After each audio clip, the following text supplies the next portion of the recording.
I have sat at the side panel of the County Music Board's grade examinations for 26 years, and I have heard, in that time, perhaps 11,000 small candidates sit their small, careful diploma pieces at the board's hired Bursendorfer in the board's hired Friars Hall. I shall remember, on whatever quiet afternoon I am given before my own retirement at the end of this year, the wet Thursday in February, the senior examiner Mr. Augustus Penrose, at the small examination of the small, careful grade 8 pianoforte candidates, turned in his chair at the marking table, opened the sealed envelope of the board's prepared sight-reading score, set the score on the music desk in front of an 11-year-old boy in a school blazer and short trousers, and said, in the small, dry voice he had been using to candidates at the marking table for 31 years, "Sight-read this Schumann at once, child. You may have 20 seconds at the page. The piece is from a composer's complete set you will not know. There is no point asking for time. Prove that you can read it," and was answered in the 17 minutes that followed by Master Edmund Carstairs, 11 years old, who cited the small selection of variations the senior examiner had set him from Schumann's Carnaval Op. 9 first sight, no preparation, no rehearsal on the board's hired Bursendorfer, and did not on any bar of the 17 minutes miss a single note. I am Miss Imogen Ashe, I am 63. I am the junior examiner on the board's senior pianoforte panel. The boy was Master Edmund Carstairs. He was 11 years and 4 months old. The senior examiner was Mr. Augustus Penrose, who was at the time 68 years old, who had been the senior examiner on the board's senior pianoforte panel for the previous 31 years, and who had in those 31 years become the most quietly feared examiner in the small, careful county. He gave a passing mark only when the candidate had truly earned it. He gave a higher mark, merit, or distinction, perhaps 3 times a year. The board's grade 8 examination consists of 4 parts: 3 prepared diploma pieces, a small set of scales and broken chords, a sight-reading test set by the senior examiner from a sealed envelope, 20 seconds at the page, and a small, careful oral test. Master Edmund Carstairs had come in for his grade 8 at 2:30 on the wet Thursday in February. He was in his 2nd year at the county's small, careful preparatory school. He had passed grade 7 the previous summer, with the highest score the board had given a grade 7 candidate that year. His piano teacher, a Mrs. Rose Eltham of the parish in the next village, had written in her small, careful private letter to the board's examinations secretary that the boy was the most quietly serious, small, careful candidate I have taught in 28 years, and is, by my honest reckoning, ready for grade 8 at his 11th year. The board had agreed. Master Carstairs had come into the hall in his small, careful school blazer, a small grey wool blazer with the school's small embroidered crest at the breast pocket, and short trousers and white knee socks and small polished black shoes. He had bowed politely to the marking table. Mr. Penrose had nodded to him, in the small dry way of the senior examiner who has given a small grey wool blazer his nod at the marking table for 31 years. I had smiled at him from the small panel chair at the side of the marking table. The 3 prepared pieces had gone off without any incident. Master Carstairs had played a Mozart sonata first movement, a small Brahms intermezzo, and a Chopin nocturne. He had played each piece without missing a single note. Mr. Penrose had marked the 3 pieces on his small, careful marking sheet at the upper end of the merit range. He had not, in those 3 pieces, written anything in the small, careful comments column. The scales had gone off without any incident. The oral test had gone off without any incident. Master Carstairs had clapped back every rhythm Mr. Penrose had clapped at him. He had identified, by Mr. Penrose's small, careful satisfaction, every interval Mr. Penrose had played at him. It was at the sight-reading test that Mr. Penrose made the small, careful decision he made that wet Thursday afternoon.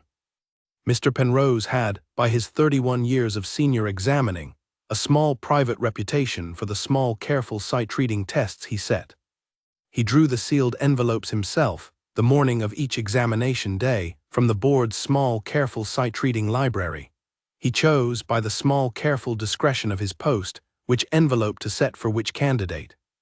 The envelopes were, by the board's own small, careful set rules, supposed to be drawn at random by the examinations secretary, but Mr. Penrose had, over 31 years, persuaded the secretary to allow him to draw them at his own discretion on the grounds that he was the senior examiner, and was best placed to set the small, careful, unrehearsed piece appropriate to the candidate's small, careful, prepared standard. The envelope Mr. Penrose chose, that wet Thursday afternoon for Master Edmund Carstairs, contained, as I learned only at the moment Mr. Penrose set it on the music desk in front of the boy, a small careful selected set of 3 of the most demanding variations from Schumann's Carnaval, Op. 9. The Carnaval Op. 9 is by every honest reckoning a grade 8 diploma piece. It is, in fact, considered diploma and beyond. Many of the variations are routinely set as conservatoire entrance pieces. The 3 variations Mr. Penrose had selected were, in order, Eusebius, Florestan, and Chopin. They are, between them, perhaps 15 minutes of music, though Mr. Penrose had cut the print at the end of Chopin at a small careful pencil mark, restricting the sight reading to roughly 17 minutes. I, at the side panel chair, set down my small careful marking pencil. I said in the small careful private voice, the junior examiner uses across the marking table to the senior examiner at moments of the small careful examination day when she has a quiet question. Mr. Penrose, a word. Mr. Penrose looked at me in his small dry way. He said, Miss Ashe, the examination is in progress, we do not consult. Mr. Penrose, the envelope.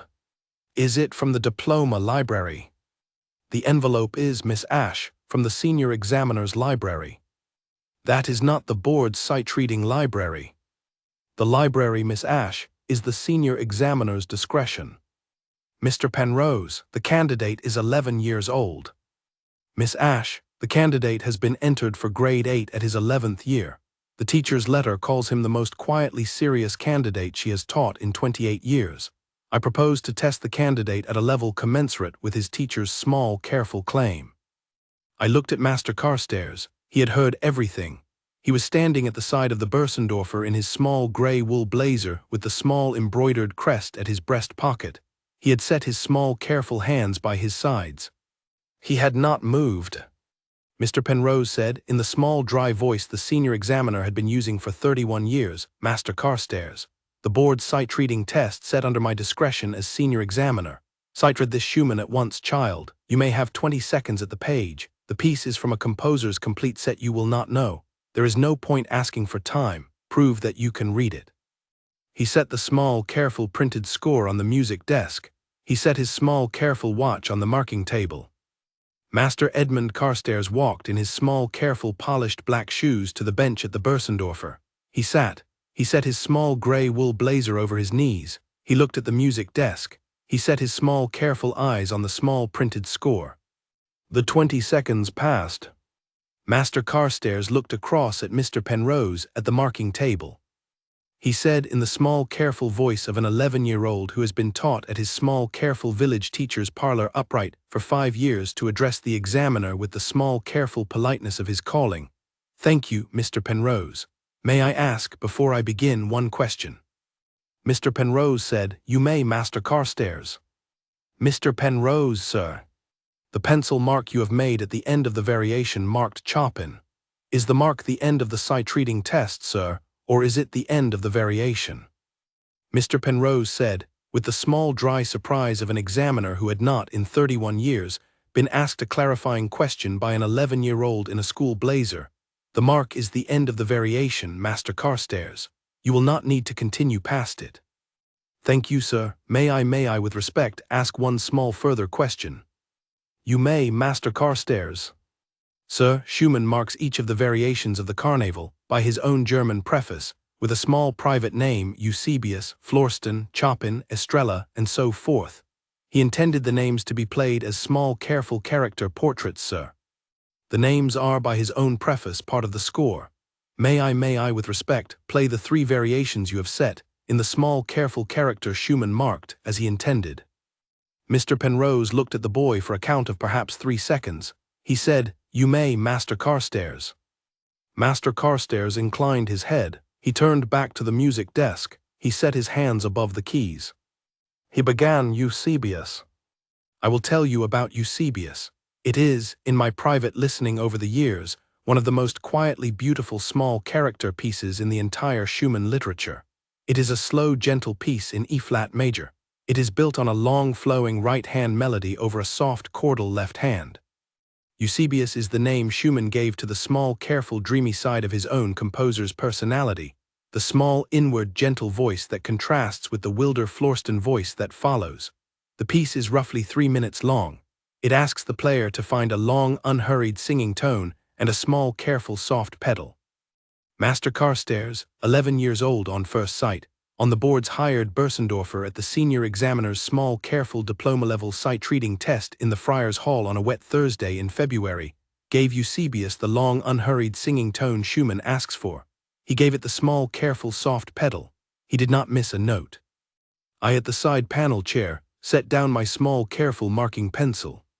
I had not, in 26 years on the junior examiner's chair, set down the pencil in the middle of a sight-reading test.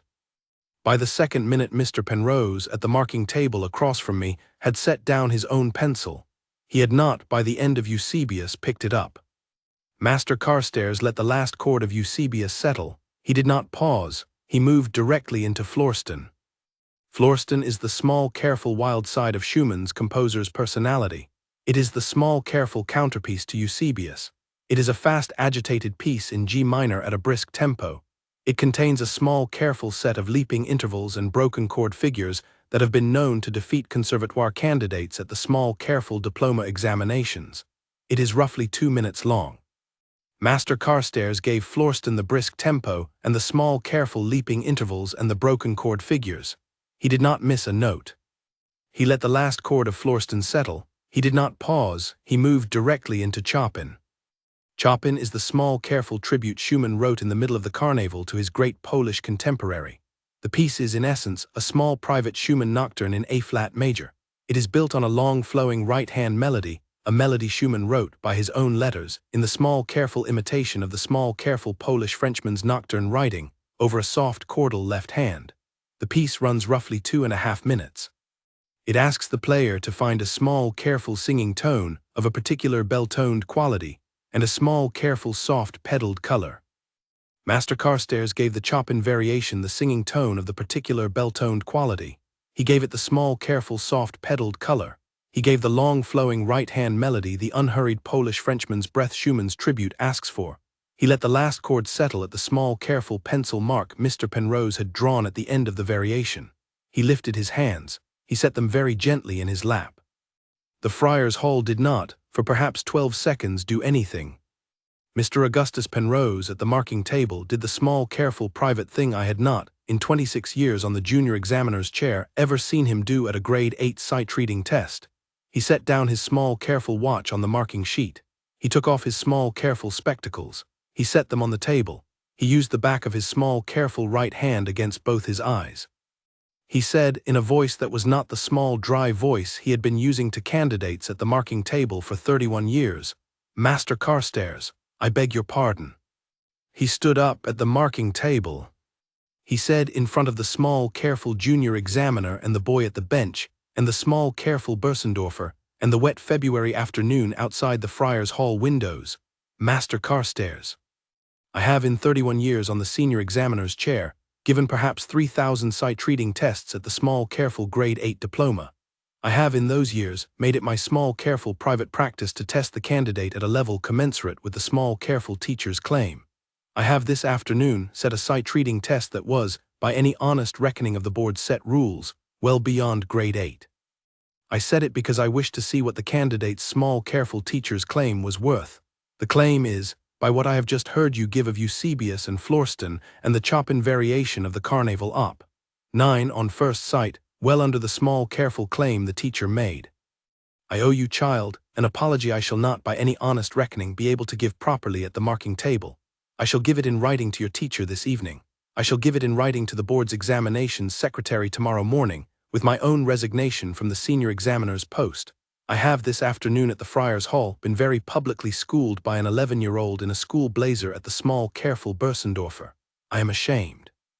I shall award you, on the board's marking sheet, the highest distinction the board has given any candidate in my 31 years on the senior examiner's chair. I shall also write a small, careful private letter by tonight's post to the Royal Academy Junior Program on your behalf, recommending you for their full graduate scholarship at the beginning of the autumn term. Will you accept the recommendation? Master Carstairs said, in the small, careful, polite voice he had used at the door of the hall, "Mr. Penrose, thank you, sir, I shall accept. I should also ask, sir, with respect, that you not resign from the senior examiner's post. I shall be sitting grade 8 only the once. The next small, careful boy to come in for his grade 8 in this hall might benefit from your small, careful private practice of testing at the small, careful teacher's claim. He might not, sir, cite the whole of Eusebius, but he might, sir, cite the first page. You shall know how to mark him. I have no objection, sir, to your small, careful private practice. I should be sorry to lose you from the chair. Mr. Penrose said nothing for a count of perhaps 5 seconds. He said, Master Carstairs, I shall consider what you have said. I shall not perhaps send the resignation by tomorrow's post. I shall send the recommendation to the Royal Academy. He bowed to the boy at the bench, a small formal bow of the senior examiner across the marking table, and sat back down. I will skip ahead. The Royal Academy admitted Master Edmund Carstairs on the full graduate scholarship for the autumn term. He took his Royal Academy Junior Diploma at 15 with the prize for the year.